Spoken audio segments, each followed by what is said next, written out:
people. This is Mac. It's Mac Commentary. And also, I have Bob with me this evening. I hope all is well with everybody. Today, something interesting came up over the weekend. Matter of fact, last Friday, I believe, we had one of our top American Air Force general has predicted that the U.S. and China will probably go to war in 2025. And this is the most dramatic warning yet from a senior military officer about the likelihood of a conflict over Taiwan.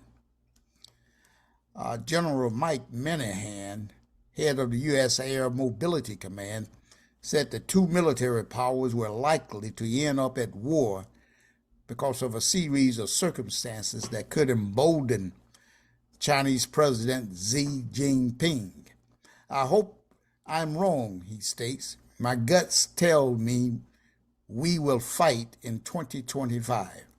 Minihan wrote in a private memo to his top commanders, and this was obtained, I believe, by the NBC News and seen by the Financial Times. And he further states Xi secured his third term as Communist Party General Secretary and set, as written, his war council in October 2022. Taiwan's presidential elections are in 2024 and will offer Xi a reason, Minihan wrote.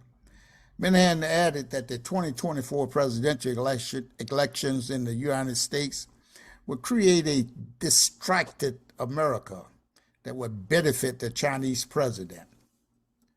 Xi's team reason and opportunity are all aligned for 2025, he concluded. Now, this memo came, Bob, as tensions became very high over Taiwan, which is a democratically ruled country over which China has long claimed sovereignty. And one of the things that I don't quite understand, people, is why are we, the self-proclaimed policemen all over the world? I mean, when you got an internal conflict like that, my understanding, if you go back in history, Taiwan was a part of China, and they pulled away. And I'll have to go back into that history book again to see why. But China always considered them a part of China. And what I know that U.S. look at it as a strategic command country there. Plus, they make all those chips over there, and U.S. want to try to maintain this foothold in that area over there, the Pacific. But I don't think we need to be doing all of that, because we got a lot of things right here at home, Bob. Like right now, we're stretched over there in Ukraine over there. We sent almost $80 billion over there, and we got infrastructure in this country crumbling up and need repaired. We got the inner city need repaired. We got a lot of our youth need to be educated in the high-tech field. I see that where Chicago are talking about luring high-tech people of color from India and other countries in China to come and work in Chicago, as if though we don't have hundreds of thousands of workers there that can be trained in the field of high tech. But anyway, Bob, let's get back to the potential war right here. What's your opinion on that? I know that you've been looking into this for some time as well. Well, yeah, you're right, Mac. And good evening to you. Thanks for having me. I'm a fan of Xi Jinping's, and I'm a fan of China, and I look at it like this: that let's just say Texas was founded by. Well, let's go back in history, like you were saying. When Mao Zedong was overthrowing uh, and taking command of China, he had a general named Chiang Kai-shek, and him and Chiang Kai-shek got into a pissing contest, and so Chiang Kai-shek went to Taiwan and set up his own government, and there's been this division ever since. But Mao pretty much ran the whole show, and he pretty much left Chiang Kai-shek alone. He didn't invade him because, as you say, he always saw Taiwan as a part of China, which it is. Now, let's just say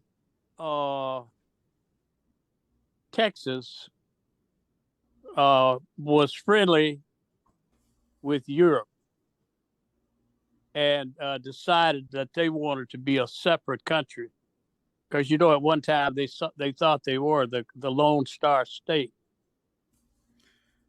And let's just say that they said that, and the head of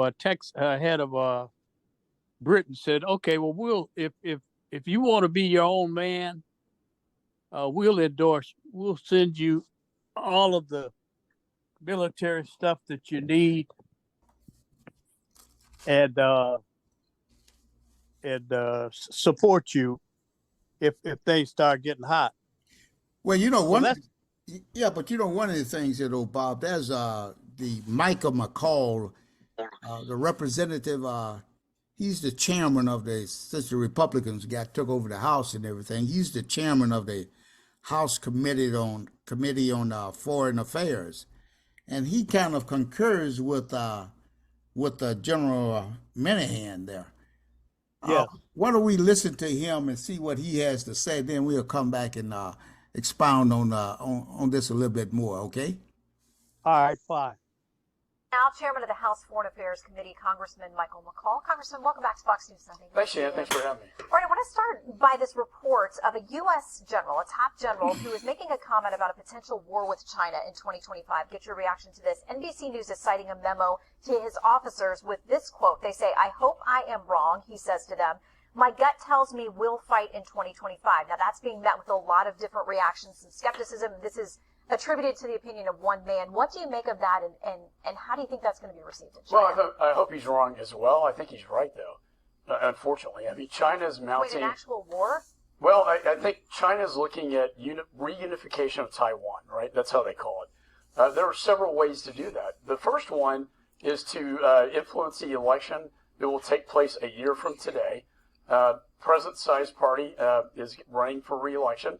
China is hitting them hard, saying they're a proxy of the United States to go to war with China.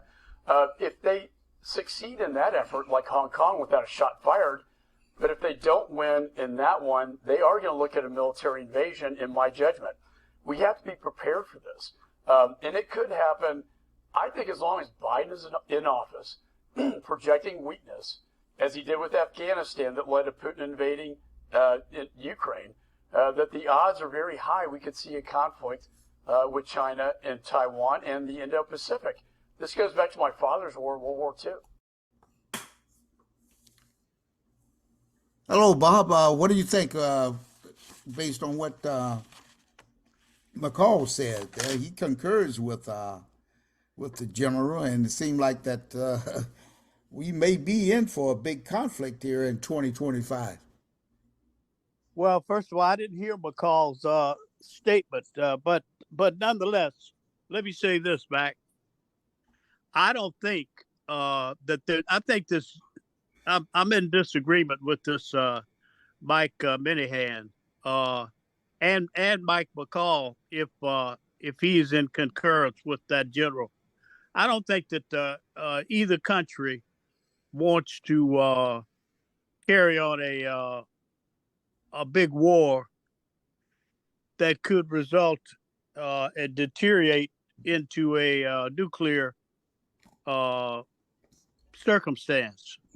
So I think what they're doing is they're just blowing smoke at each other, and I think that Xi Jinping is a lot smarter than uh, than the so-called leaders here in this country want to give him credit for. They're pissed off because China has come from practically nothing over in the last 100 years to where now it's the Last 40 years, Bob. 30, 40 years. what right, but you got to go all the way back to the Opium Wars when Britain and so forth they tried to destroy that country like they tried to destroy Africa, and China's coming to their rescue. But like they're destroying inner cities with all the dope and the ammunition and the high-powered rifles. But I don't want to get off track here. The the I don't think there's going to be a war. And the guy that I'm listening to is this the brother Lloyd Austin. He said, he even all the maneuvers that China's been doing, that's not going to happen. That guy Austin is a very astute general, and he let this guy McEnany say whatever he wants to say. But he's the Secretary of Defense, and he knows how it works. So I don't think we'll have I don't think we'll have a war. But I think what you're going to see and hear is an uptick, as we're seeing right now, in the rhetoric. You're going to have these generals because they got to justify their stars and their stripes. I mean, these guys get big paychecks, and they've got to justify it. So they're going to come out and be saying shit or saying things that the public, we won't understand. But it's just to keep us kind of in a confused state, and that's kind of the way I see it back. Well, you're saying that's it's a lot of distraction from what they are really doing then, huh? With Absolutely with right. And that's the excellent point to make. What they're doing, what they're really doing, and I like the way you said that. What they're really doing is they're increasing the sales, because I think you said, I think you said something about we had just sent $80 billion worth of material over to Ukraine. oh, well, Well, actually, we said about 20 billion, but I think it was about 60 billion in to help Ukraine continue to run its government and country.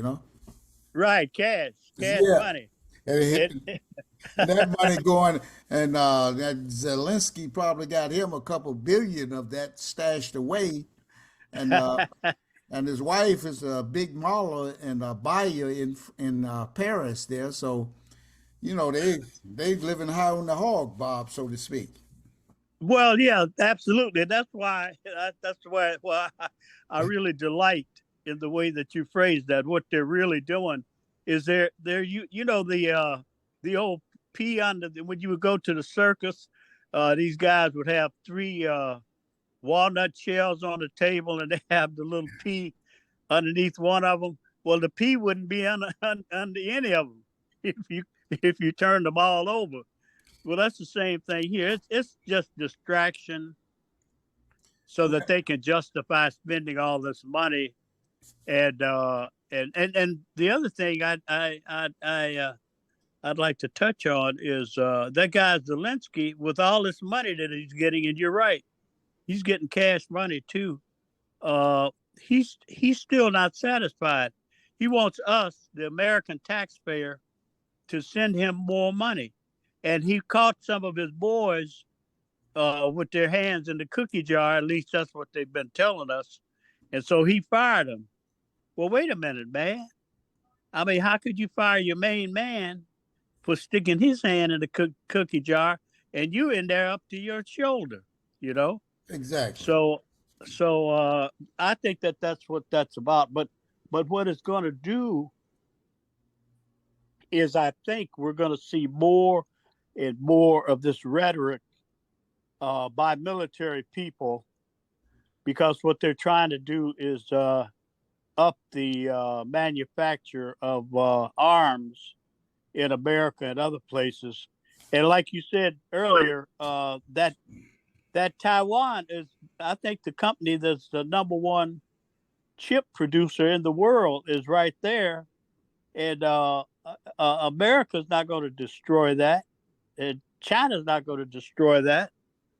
I mean, they would be cutting off their nose to spite their face. Well, I think what that's why the Americans right now trying to figure out a way to wiggle out of this Ukraine situation over there. They didn't, Yes. they didn't want to provide any tanks over there or anything to Ukraine, but Germany was not going to provide any of their Leopard tanks over there if the United States didn't provide something. So that's why they came up with the thing that they're going to send some of those Abrams M1s over there, And Right.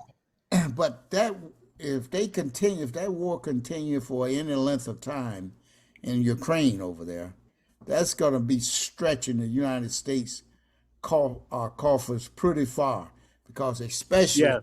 if things start to happening over there, they want to be ready for China because they're going to be doing the same thing, doing a proxy war over there against China, using Taiwan. So it's Right. and it's just like so they can't be on all these fronts like that. So Right. they're gonna make that Zelensky shut down and go to the peace table with Putin there. Even though Uh-huh. he talks, excuse me, even though he talks pretty tough there about not doing those things, but of not giving in to Putin. But they all want to. But you notice how the U.S. papers and how they really lift this guy Zelensky up and how they put Putin down. But Putin is Right. not as dumb as the many Americans think he is, or crazy, or sick, or any of that stuff, Bob. Absolutely not. Absolutely not. I mean, that guy is a very shrewd leader. I think he's a very shrewd leader, much more so than a lot of the people that we consider to be leaders here in this country. Oh yeah, and I mean, and plus he has morals that something that these politicians in this country don't have anymore.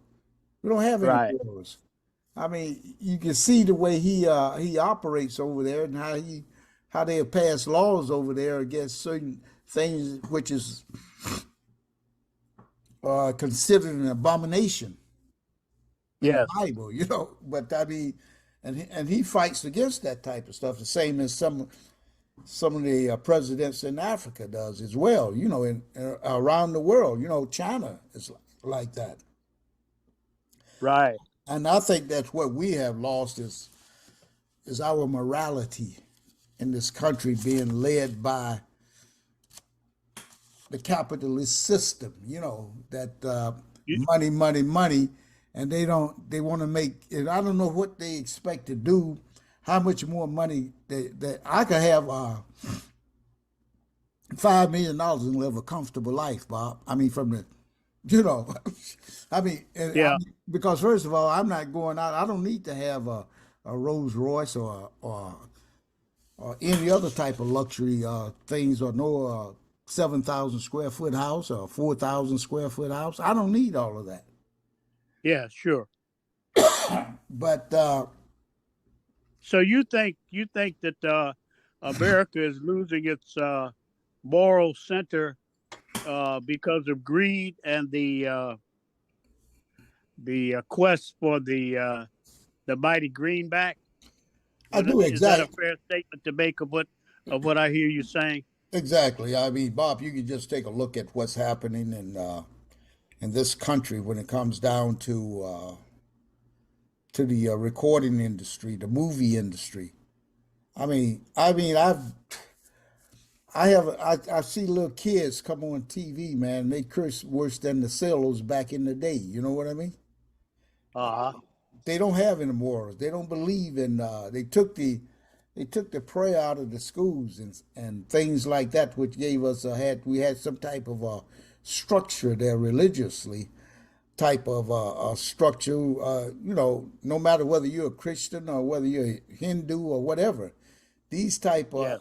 and I mean, but the Hindu are more into it. But this country, you got to look at what this country was founded on, Christianity, and it stayed for a long time. I mean, even though we could get into another topic, another subject on that about just how moral the people were to be a slave country and at the same time being a Christian country. But I'm just saying from the time that I can recall myself that I'm talking about the people in my particular race, my black people that I was around most of my life, they had Yes. they had a lot more morals, but now when the mainstream society starts to losing its morality, they try to their thing to make more money.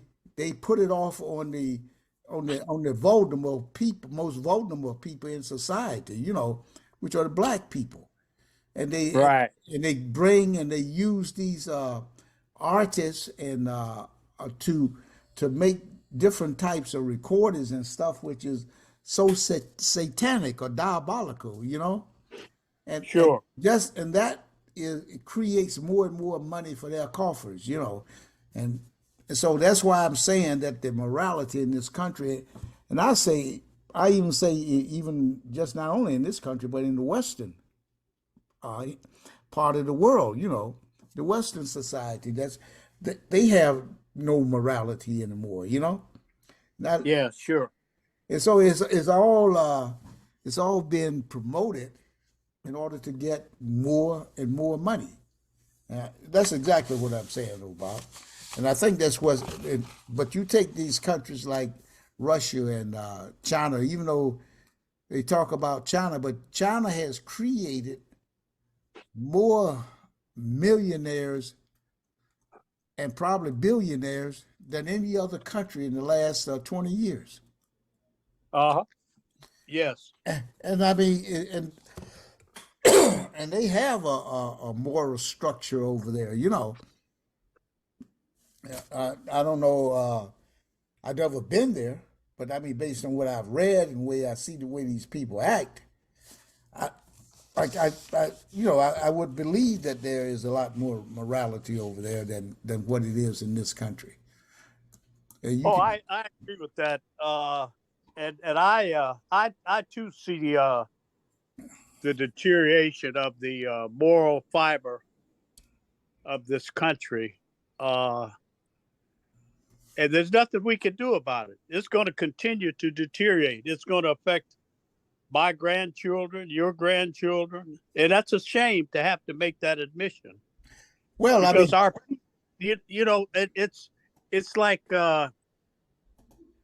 it's uh it's like my mother used to tell me and my brother, it's a tangle web you weave when you attempt to deceive. So don't you boys come in my house with none of your tangle webs.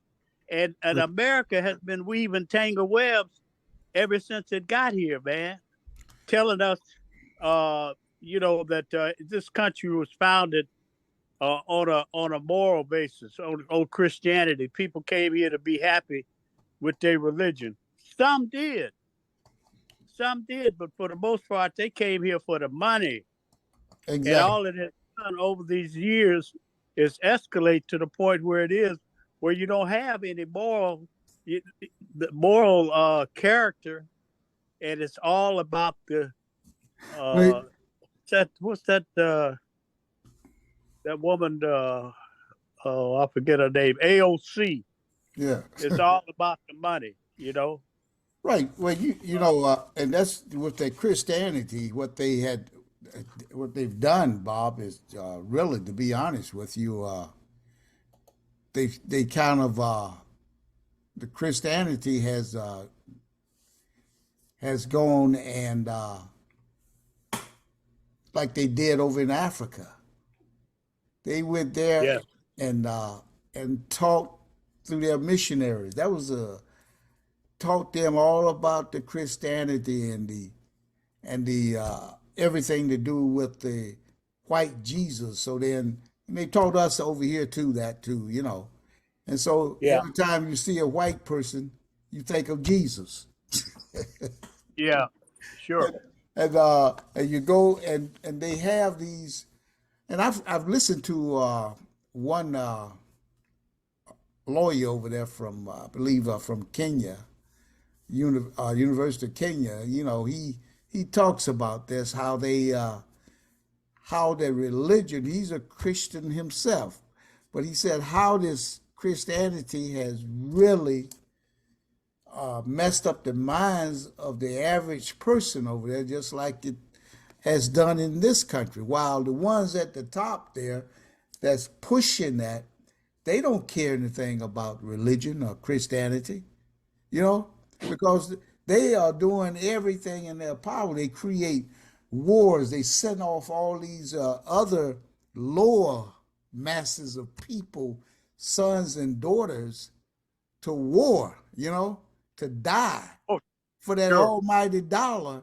Like, for instance, why do you think we was over in Afghanistan? Why would you think we was over in Iraq? Why were we in Vietnam? All Right. about oil and money for the corporations. That's what we was over there protecting. And whenever the United States, they got 29 bases over in Africa. And you know what those bases are over there for? It's not over there to protect any Africans. It's over there to protect the American businessman who has businesses over there. Sure. And it's the same thing that's applicable with all the thousands of bases they got around the world. I mean, you know, that's for to protect American entrepreneurs and capitalism. That's what that's all about. It's not about anything to help and promote the other countries. I mean, what has the United States done for the Africans in the last 50 years? You know, 100 years. Right. Right. Absolutely nothing. It wasn't until the Chinese started going over there that they decided that they want to go over there and do something else besides put military bases there, you know, to protect whatever interest that their businessmen may have had there. Right. So now they upset that the Chinese are over there. That's right. That's right. And this little discussion about Taiwan is just a distraction to take us away from what is happening in Africa. Because I think the Chinese, you know, they're not a pushover people, and I think if you push Xi Jinping, like any person, if you push him in a corner, he'll strike back. But I don't think it'll get to that, and I think that you know you lay it out pretty clearly that what what America, you know, I think about this, man, because I remember this when I was a little boy. They used to talk about America being a melting pot. And I was naive and idealistic enough to think that, you know, if that is a noble idea. All of us, no matter what our skin color, no matter what our religion, no matter you know where we were all uh, at the same level as a human being, and we're going into this big stew pot, and it's gonna be some delicious stew. Well, as I got older, I began to see the bullshit in that, and all has happened over the years is that the bullshit has become much more stratified. They're sophisticating it, you know, with all of these different so-called leaders. Uh, you know, like Obama, he was a big leader for the LGBTQ plus two or whatever that group is. And they use. Think about this. It shows you how, and you use the right term, how diabolical this stuff is. When America first was founded, the Constitution had 12 amendments, 1 through 12. Mm-hmm. And that was for white people. That's right. It wasn't for blacks because the black slaves were 3/5 of a man, and you were characterized as an animal. You were chattel.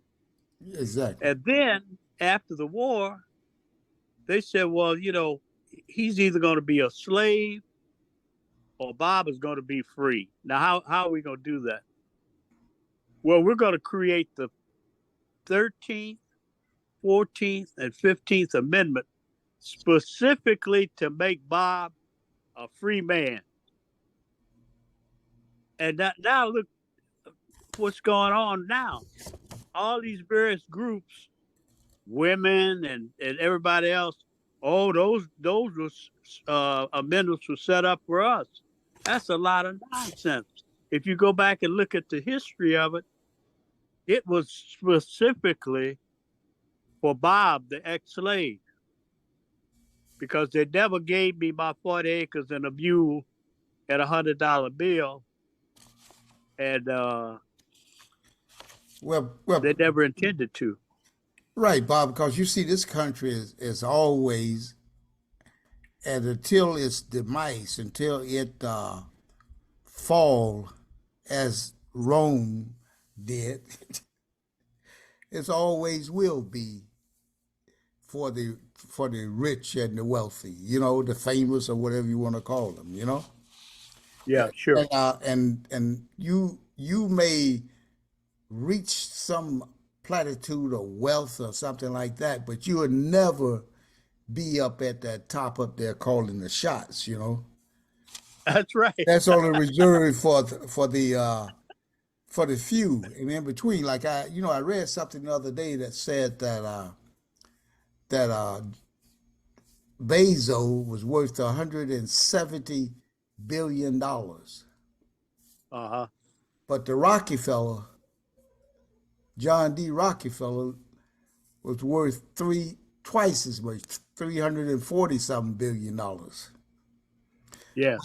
But he knew how to keep generational wealth moving in his direction, whether times were good or bad.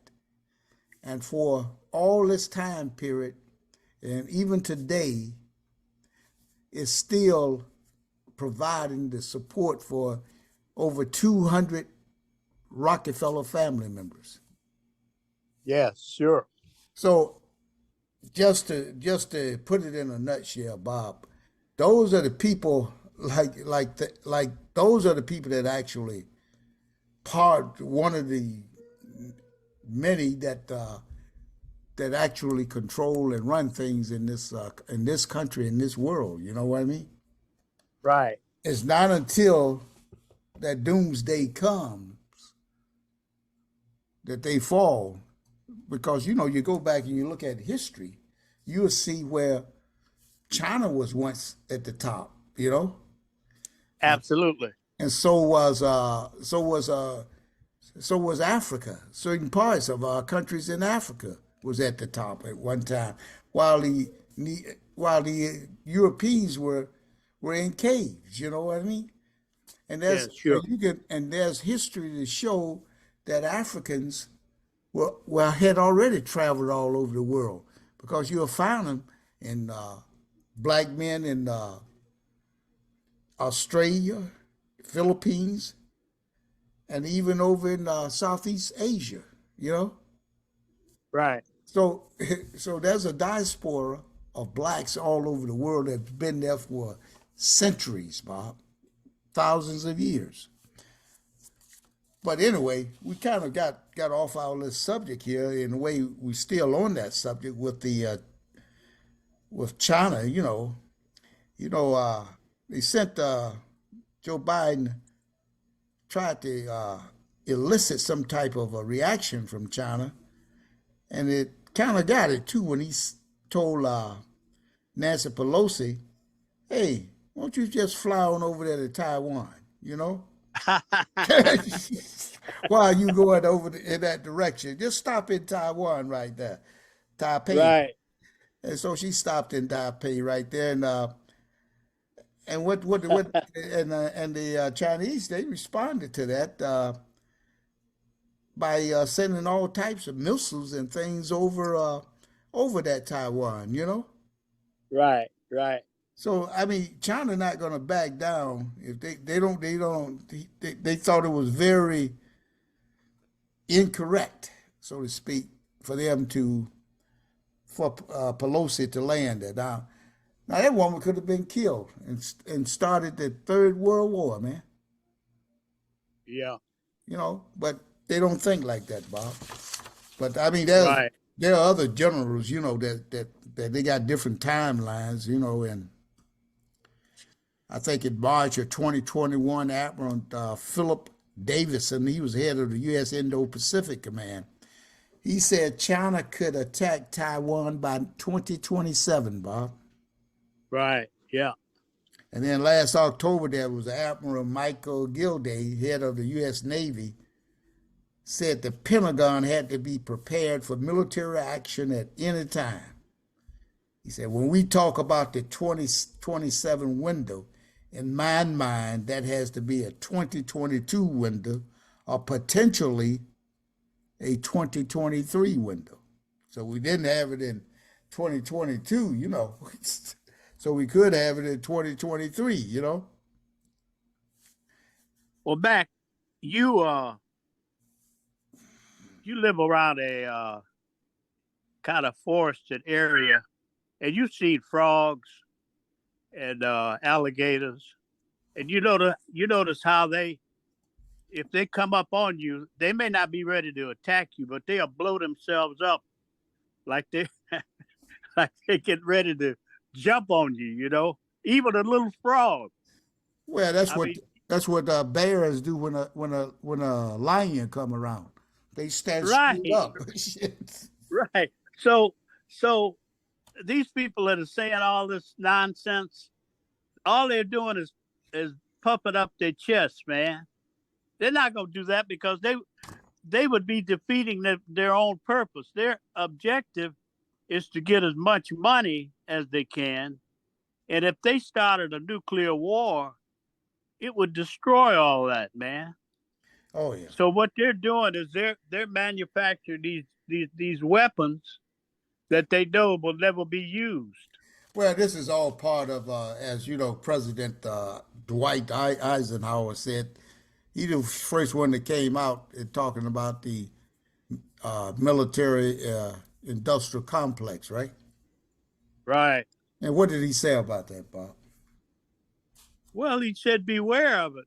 I mean, you know, and here was a guy who had actually led forces in the most brutal war that the world has known, and then became president of these United States, and was probably one of the most forward-thinking presidents. And I think it was because of his military expertise, but one of the most forward-thinking presidents that we've had.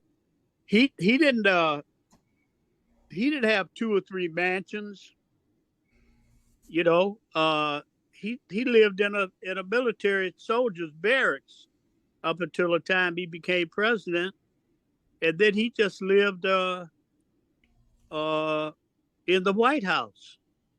I mean, a very humble man, and he was telling us, the American people, of the kind of nonsense that we were being exposed to already at that time, and to be mindful of that and be careful in the future, because it's going to become much more sophisticated, and they're going to take every dollar you make, Bob. They're going to take 50 cents out of that for it to jiggle in their pockets. But that's exactly what they're doing, Bob. And I mean, that's what I mean. After they went and came up with the COVID and made all of that money for the pharmaceutical companies because they hadn't been making any money. All right, Right. but in 1 year they tripled their their revenue, your bottom line, Right. like COVID.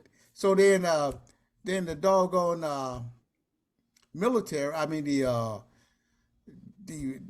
what they call it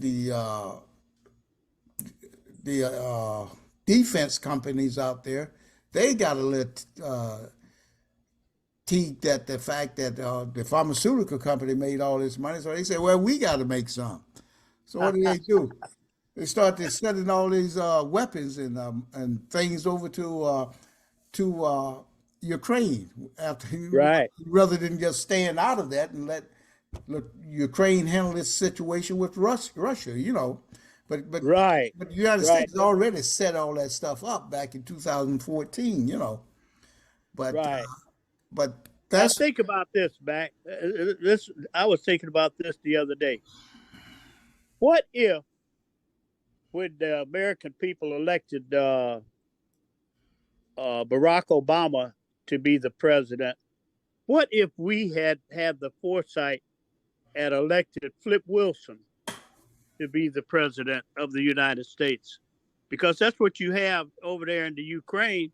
You got a comedian uh, who knows comedy and does everything that his handlers tell him to do.